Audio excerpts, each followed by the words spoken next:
days and 5,000 kilometers of Saudi Arabia's most grueling terrain. It's the Dakar Rally. Broadcast brought to you by Toyota Gazoo Racing.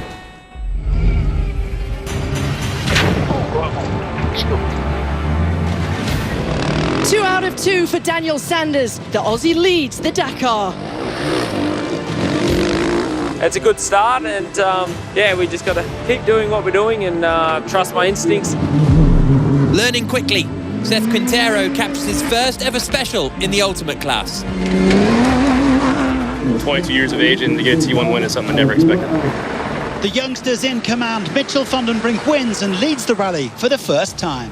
It was a very tough stage. It was long with a lot of stones and trees, so it was really nice to win this stage.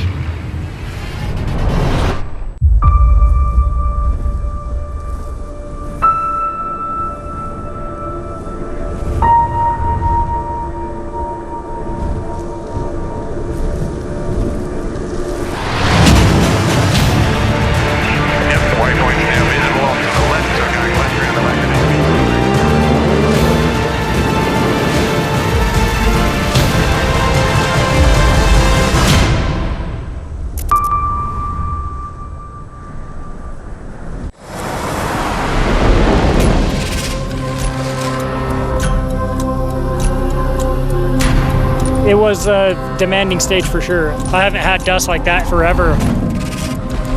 It was a crazy stage. A lot of people getting lost. It was more of a painful stage, getting smoked by thorn bushes. It was very rocky, dangerous also. In the braking zone, I hit the rock that broke. No way. Just kicked you the rear? Kicked the rear and then over the bars. It was a long, tough one. If that's the first stage for Dakar, it's going to be a long Dakar.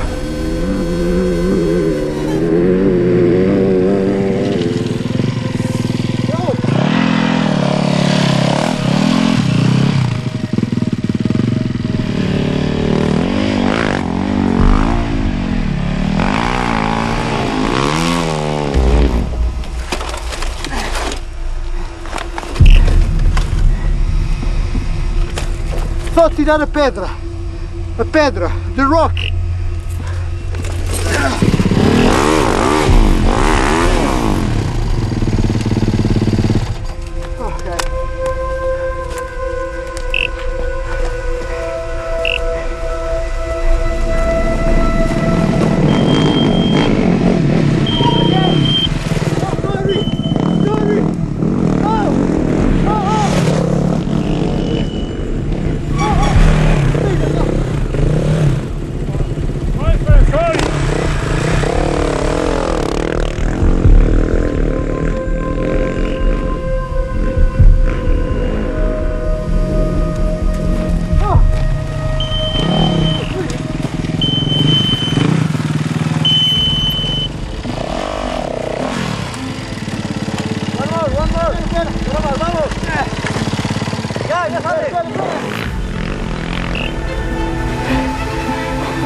Game face is on. Take a deep breath. Welcome to the 48-hour chrono.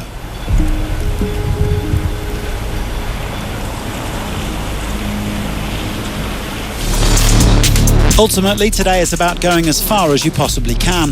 This mammoth stage of almost 1,000 kilometres will be contested over 2 days with separate routes for bike and car classes. It features 6 brake zones where the competitors must stop and spend the night. They can work on their vehicles and help each other out, but of course they won't have any assistance. Once the action resumes again tomorrow, they'll complete whatever's left of the special and return to Bisha, and only then will we know the big winners and losers of this 48-hour chrono.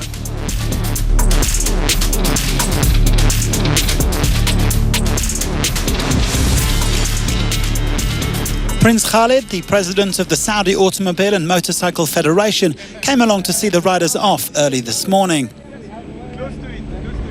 And it was going to be a tough one indeed for the openers. Spare a thought in particular for Mohammed Al-Balushi, who's been the first man out of the gate for 2 days running. We are starting this rally way behind. On 2 days I lose so much time. But today is a different challenge. We have a chrono. I never done this one, so it's a new challenge. So take it day by day. Today is going to be a tough one. It's very long and we're starting up at the front, so we'll have to navigate very well. The main overall contenders have a big job to do today. They'll be aiming to cover between 500 and 600 kilometres. We'll spend around 8 hours on the bike today, so it'll be very long. We'll have to manage our energy and our bodies and give the maximum. Just under 1,000 kilometers of special. I don't think we're going to be going, 125% the whole time. So I could be wrong, but yeah, we'll find out here shortly.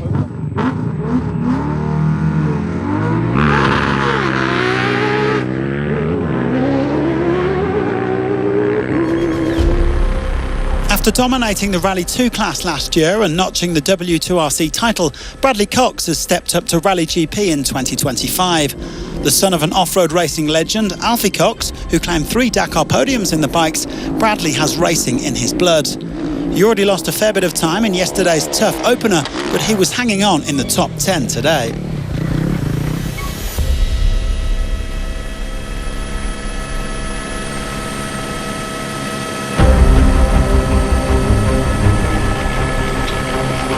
The Sherco factory team had a tough start to this Dakar, losing Harit Noah on the prologue, but Lorenzo Sansolino is still flying the flag for the boys in blue. The Spaniard's been part of the team for more than a decade, and he'd love to improve on his career best. That was 6th at the Dakar in 2021.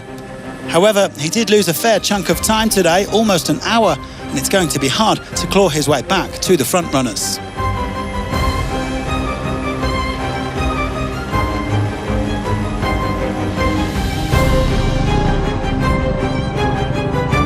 Tosha Shirena has already gone further at this Dakar than he did in 2024. In 2 finishes to date, the Spaniard has finished 13th, but he's since emerged as one of the most talented riders in the field. Admittedly, in these conditions, it's easy for anybody to make a mistake. Tosha, who's hoping to become the first Spanish winner since 2015, is virtually 4th overall. Got there in the end.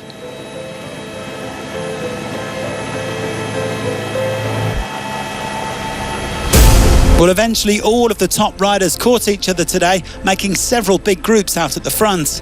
18 of the 20 men in the Rally GP class took at least some bonus time as they enjoyed a mass scramble over the dunes. Along with Shirena, 3 other riders are emerging as the early front runners. First up is the man sporting number 1, Ross Branch. His confidence has been sky high since he secured the World Championship title in October, and he's come to this Dakar determined to go one better than last year when he was second to Ricky Brabeck. The Kalahari Ferrari is running around 6 minutes off the pace in third.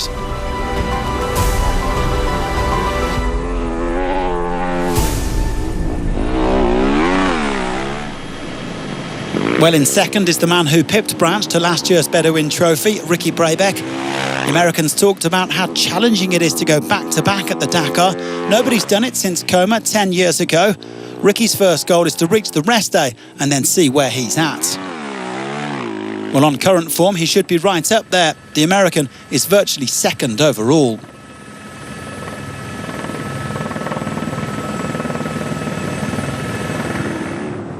But so far at this Dakar, it's been all about one man, Daniel Sanders. Chucky set off 20th today after his victory on stage 1, but still powered his way to the front and picked up around 3 minutes of bonus time. Remember, this is a man who came 4th on his debut, and he's clearly eyeing up the victory now, especially after joining the Red Bull KTM factory team. He's on course to make it 3 wins from 3.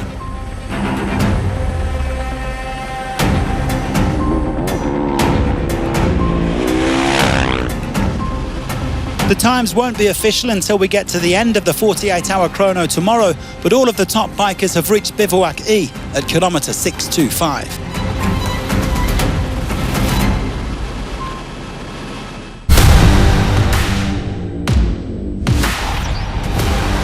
Well, the Dakar liked me sometimes. Sometimes it liked me a little less. Why do I love it? Because it represents the challenge of my life. There were times when I hated the Dakar. I didn't like Rally Raid. Sometimes I even hated it. But there's so many moments when I love this sport, this discipline, this madness. It's indescribable. I can't compare it to anything else, in fact. It's that madness, that extreme danger that gives you a dose of adrenaline. It's crazy. Gives you goosebumps. It's all in. It's everything. You put everything into it. But you have to be super concentrated at the same time. It gives you a certain pride. You have to be able to take those risks and do it under control. That's what's good, controlling the risk.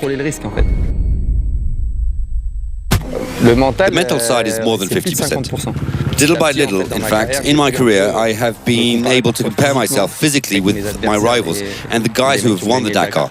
And I think I am one of the strongest. I have sometimes been beaten by guys who are less physically strong. They sometimes have a different way of managing the race. They're sometimes having strategies and a vision of the race, perhaps 1 or 2 days in advance. Personally, I tend to live life so intensely that I forget about what's going on the next day. I don't know if I have to, but I think about it all year round. This year at least, I've been thinking about it even more. Being on the podium has given me a certain confidence in my future. It's a way of saying, you see, you were right to keep believing. You were right not to listen to that little voice that might have said that maybe you should choose something else. Maybe you should do something else. I had the impression that this podium was eluding me completely. The podium is 1, 2, 3. It's not 4. And I finished 4th 3 times before taking that 3rd step.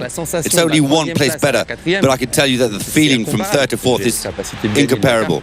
I have the ability to win the Dakar. I brought that Touareg back home. Okay, it's not the biggest Touareg, but I brought it home. And this one calls for the bigger one.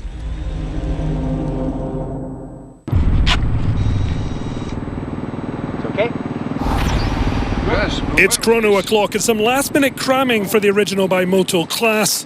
Second in 2023, Javi Vega is out to prove Kovi's reliability in the most challenging of conditions. Well, it's the second day after what was a long first special. Now let's start the 48 hours and see what camp we can reach. Leaving the dust behind for June's Stage 6 abandonment last year, Sandra Gomez Cantero focused on finishing the adventure this time. And our Stage 1 winner may not have felt his best, but showing the true Dakar spirit. I had to throw up in the morning, so I have to take like this medicine and stuff. So it's not good for the longest stay, of course, but hey, it's Dakar, everything can happen. Just try to survive, having as much fun as possible and getting to the finish. The original bimoto riders charging out into the unknown, only knowing that every trial and tribulation will rest solely in their hands. It was a powerful start for American Jakob Agerbreit, battling early with Edgar Canet. A 2023 debut produced 22nd overall with the RS Moto Honda Rally team. How will his upgraded ride see him finish this time? Yet there was trouble ahead for his teammate Paolo Lucci. Stuck in the sands, Dujan Dezaj not willing to break his rhythm. Thankfully, Agerbreit was willing to stop and help out the stranded Italian. Well, it was 2 Czechs flying side by side. Dezaj joined by the man who coached him during the 2023 Rally du Maroc, Milan Engel, preparing him for what was then his Dakar debut upcoming. Their collaboration within the same team showing working hard together. and in harmony. Tony Mulek, a skilled Slovenian enduro and motocross rider, was 24th on his 2023 debut despite limited rally experience. Nicknamed Genghis Khan after a win in Mongolia, he went strong on this first half of the chrono. While mentored by Dakar legend Nani Roma, who recognised his talents at 10 years old, Canet determined to follow in his footsteps.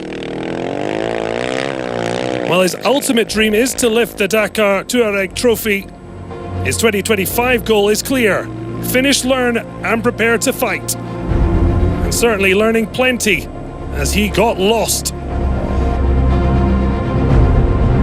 Well, Michael Doherty passed fit to continue, and the South African looking much better, up with Canet when they came to a halt for the night. Doherty had been ahead of the Spanish youngster, but in the end, Canet again proved why the youngest ever factory driver is a strong favourite for the Rally 2 title. He'll be up front again when proceedings restart tomorrow.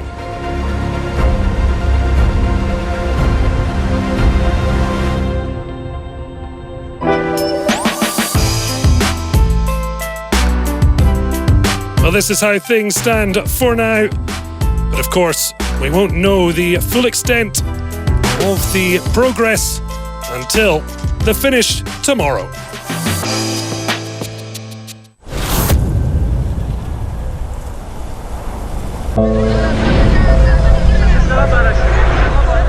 In 1979, I remember a stage that was absolute hell.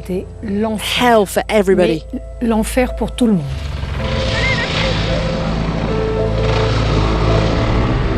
It was Bamako Nioro, from Bamako to Nioro to Seoul. It was a route designed by the devil. It was horrendous. There were people who'd broken down everywhere, people who'd crashed everywhere. One of the riders who was on course to win started in front of me, but he also broke down. I said to him, if you're already in trouble at this point, it's going to be awful. I broke my engine 50 kilometers from the finish, but I'm not the only one. I think most guys in the rally damaged their machines today. It's been absolute carnage in the bikes, much worse than in the cars. A few kilometers later, I came across another rider lying next to his bike. He appeared to be totally unconscious, and I was so overwhelmed that I started crying. I stopped, I started crying, and I stayed with him. I waited for a car to arrive, because that year the bikes and cars were all mixed together. And then I set off again. But it really was the stage from hell. And when I got to the finish, I was greeted by Thierry Sabine, who stamped my time card, and he said to me, "You're quite a woman." My hands had been gripping the handlebars so tightly that I couldn't uncurl them. I couldn't open my hands. So it was Thierry who took my fingers one by one and straightened them out like that. What gives you the strength to keep going? We have to get there. We started the rally, so we have to finish it. As long as the bike holds up, the rest has to hold up as well. What motivated me and what I was really proud of was my overall position, which I checked every morning. Every day I was gaining time and moving up the standings. Only 3 guys overtook me, and I set off 33rd this morning. 33rd! Is the bike okay? I used to get a lot of help all the time, except on one stage. I heard someone talking behind my back. It was a guy, big and strong, and he was saying, "All I want to do is finish ahead of that girl." And I thought, we all have our pride. What do you think about people saying a rally like Paris-Dakar isn't the place for a woman? That wherever you go, people talk nonsense. I don't see why it wouldn't be a place for a woman, more than anyone else. In the end, I finished, and it was incredible for me. 11th in the bikes, as the top female rider. But for me, being the best woman was nothing compared to my overall result. Never in my wildest dreams could I have imagined coming 11th in the bikes.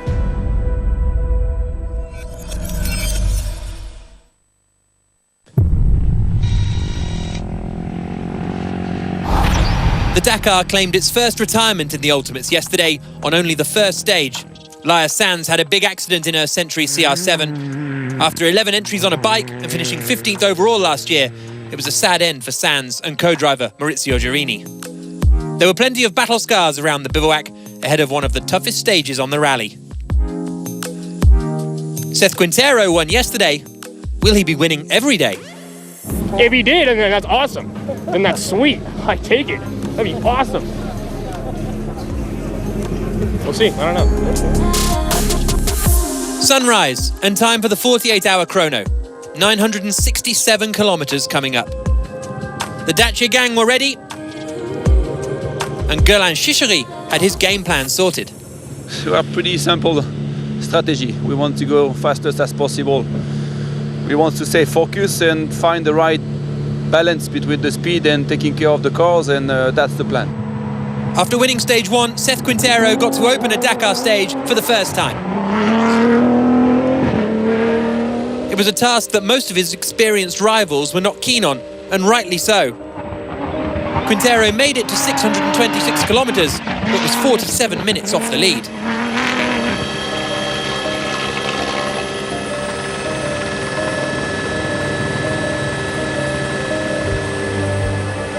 It had been a quiet start for home hero Yazid Al-Raji. The overdrive racing man finished 18th on the prologue and 20th on stage 1, but he was in the lead of stage 2 by the first checkpoint at 42 kilometers, threading his Toyota through the trees.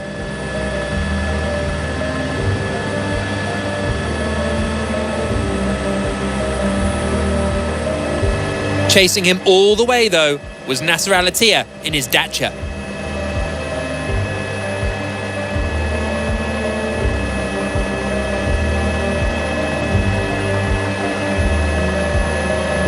One of the curiosities of this stage was effectively a pit stop at 168 kilometers. After early running on a rocky section, all the cars were given the chance to replace tyres and carry on their way.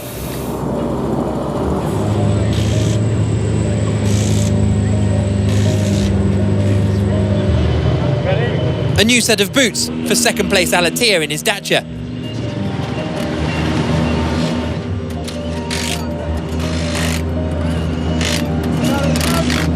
Tyres changed, he continued his chase of Al-Raji. He briefly took the stage lead at 230 kilometers, but Al-Raji was back ahead 140 kilometers later. Sebastian Loeb followed his Dacia teammate in, and then set back out onto the special.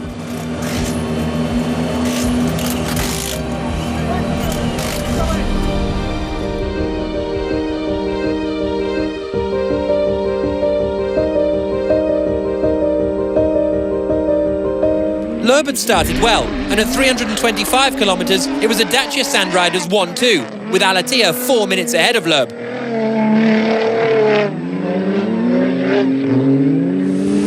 But at 407 kilometers, Loeb ground to a halt. He'd been losing time over the previous 50k, and now was at a standstill.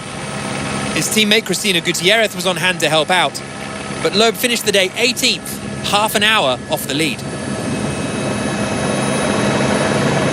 Normally, we have 3 fans. We lost the first one at some point, the front fan, so we started to overheat and we lost power.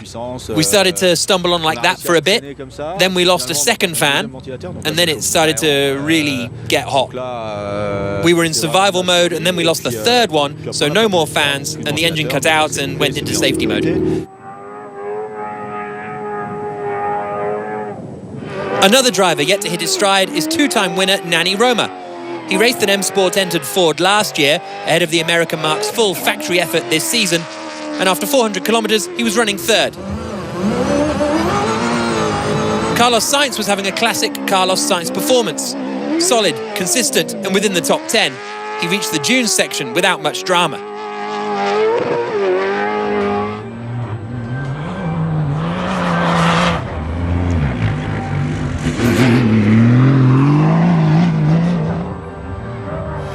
the drama came at 327 kilometres.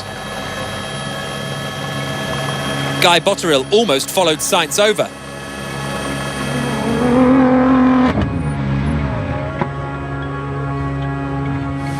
The Raptor on its roof.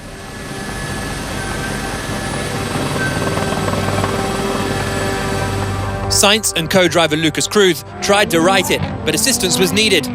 Along came Mitch Guthrie in another Ford M Sport Raptor. And the four men set to work.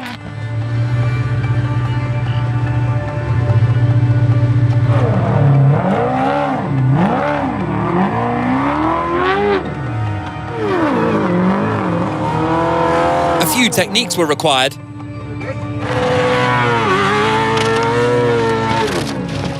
But eventually, the Ford was back the right way up.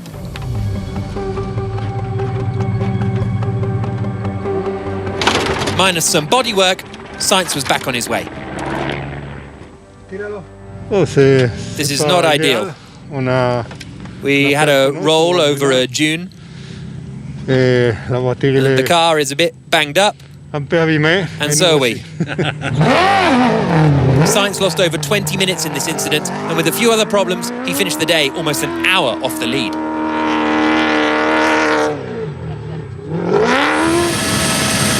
There were dramas throughout the field, with the number 222 X-Raid Mini of Guillaume de Mévius getting stuck a few times in the treacherous dunes.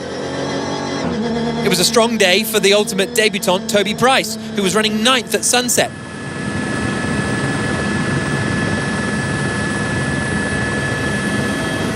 The top two, though, were in a class of their own. Al-Attiyah chased Al-Rajhi for 7 hours non-stop. After 626 kilometres, there was just 1 minute and 19 seconds between them. But it is Al-Rajhi at the top of the leaderboard. The Saudi crashed out from the lead of the rally last year on the first day of the 48-hour chrono. He ends the first day this time in one piece and in position 1. Most of the frontrunners in the Ultimates made it to the E-Camp, although it was a tough day for yesterday's winner, Seth Quintero, as he ended the day down in 25th, having had to open the stage.